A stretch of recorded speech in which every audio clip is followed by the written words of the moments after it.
Ireland's victory at the NatWest Six Nations capped off another iconic tournament of rugby. Joe Schmidt's side reaped reward for their dominance of play by scooping a Grand Slam victory against rivals England upon their own turf. Looking back across the tournament, Sportsmail hands out the awards for the most memorable moments.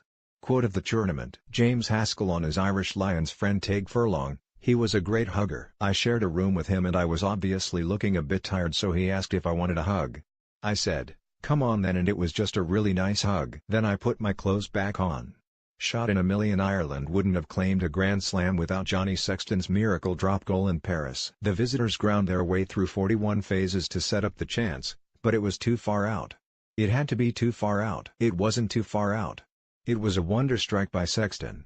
Storm in a teacup. When Scotland and England left the Murrayfield pitch at the same time after their warm-ups, Ryan Wilson tried to unsettle George Ford with some verbals. Owen Farrell dashed over to intervene. There was a push and an elbow. That was it. Move on. Mindless morons. Number 1 Eddie Jones caught a train to Manchester the day after his England side lost at Murrayfield. Big mistake. The Australian was jostled and abused by drunken Scottish fans at the station. False start. Matthew Jalibert was acclaimed before the championship as the next sensation of European rugby, the man to do justice to the France number 10 shirt. But the rookie Bordeaux fly half was smashed out of the tournament in half an hour by Ireland. Class in adversity. Italy fullback Matteo Minozzi emerged as a glorious attacking talent, despite playing in an Azzurri team forever on the back foot. He excelled as a quick, nimble, astute runner with a highlights reel try against Wales that needed a supreme finish. Last-minute scare. France had given body and soul against England in Paris and, with 80 minutes up, all Lionel Bowies had to do was hoof the ball into the stand. He missed and condemned his side to another minute of defensive panic before the whistle went. Mindless morons. Number 2 The Wales fan who threw a pint of beer into the Principality Stadium press box, wrecked a journalist's laptop and heightened alarm about the Cardiff Arena becoming a feral place on international match days. Positive interaction. Test rugby may be ultra-intense, but there are still examples of post-match bonding between rivals. After France v Italy, Mathieu Bastareaud and Sébastien Negri, who had controversially clashed on club duty weeks earlier, swapped shirts and tributes. Official howler. Number 1 Kiwi Glenn Newman achieved infamy with his shocking TMO decision to deny Gareth Anscombe a try for Wales at Twickenham. It wasn't just the Welsh who thought he was wrong, because Newman was also publicly admonished by World Rugby. Warmest welcome. Test rugby is becoming an increasingly sterile, corporate environment, but there are exceptions. When England's coach arrived at Murrayfield, they were met by bagpipes and boos by Scottish fans.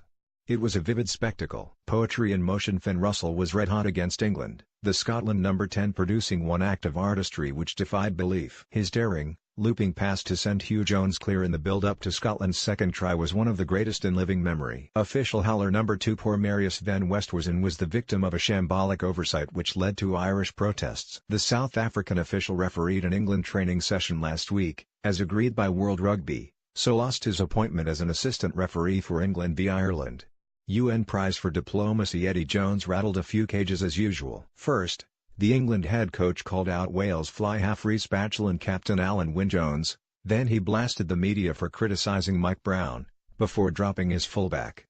Then video emerged of Jones mocking the Irish and Wales. Spoiling the show. Number 1 The atmosphere at matches could be improved if spectators were left to generate their own noise. Too many of the arenas are now awash with endless, revolving slogans and hashtag marketing messages, fan cam pictures and ill-timed music. Old school mayhem. France's night out in Edinburgh was reminiscent of a bygone era.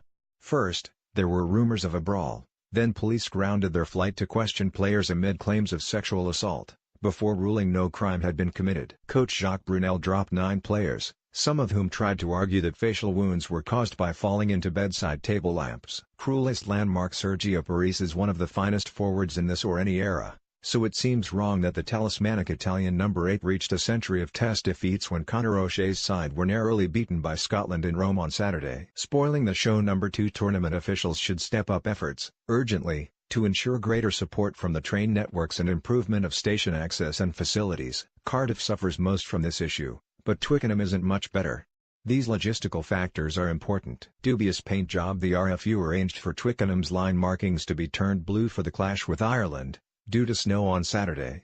But England also asked for the in-goal areas to be deeper. The upshot was that Jacob Stockdale had more room to chase a kick and score against them.